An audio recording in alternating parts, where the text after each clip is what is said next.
Sobrang naging viral to ngayon, itong ating Set C Whitening Trio natin to. Kayo ba naman, sinabi ko sa inyo na gamitin nyo to day and night, 1 month consistently, sure ako na maglalighten ang skin po ninyo, 1 shade or 2 shades. And then sinabi ko pa, na kapag hindi naging effective, bigyan nyo lang ako ng proof, i-refund ko kayo 5 times. So maraming kumasa. Pero eto ngayon ang tanong, para paano ba natin ma-maximize ang full potential ng mga products na to? Paano po siya gagamitin? Again, ang paggamit po dito ay day and night. Kung paano siya gamitin sa gabi, ganun din po sa morning, meron lang pong difference doon sa pagbabad. So, eto na po ang step by step kung paano gamitin ang ating Set C. Number 1, sa gabi, okay?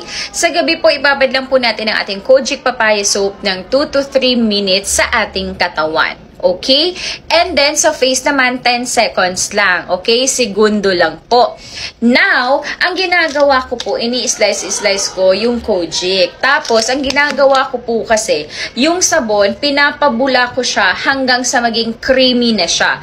Actually, etong ating soap na to, hindi siya yung mabula na mabubbles. Ang ginagawa ko, kapag ginagamit na natin siya, magiging creamy na siya. Kapag medyo creamy na siya sa aking body, saka ko po siya binababad ng 2 to 3 minutes. After nyan, syempre, magbabanlaw tayo. After po pagbanlaw, pwede na po tayo maghilod.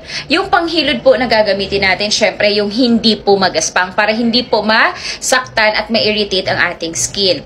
After po nyan, syempre, maliligo tayo ulit, babanlaw, and then pat dry sa malinis na towel. After po nyan, gamit na tayo ng Sunflower Beauty Oil. Etong Sunflower Beauty Oil po, spray natin siya directly sa ating skin, tapos imamassage. Yung iba po, nilalagay nila sa mismong lotion. Pwede naman yun, pero mas ini-encourage ko po na direktang ipahid sa ating skin para po ma-absorb ng ating skin yung moisturizing properties ng sunflower oil. After po nyan, lotion na po tayo. Ganun lang po siya kadali. And then in the morning, same process. Pero, eto po, hindi na siya ibababad in the morning. Yung para ka lang naligo, nagsabon, tapos ligo agad. Wala nang babaran. Tapos, sunflower oil pa rin.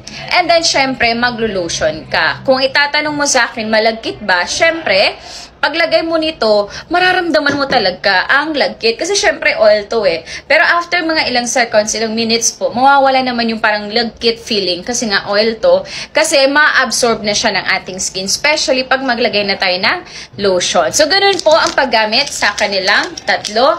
And ayun, enjoy the process and trust the process.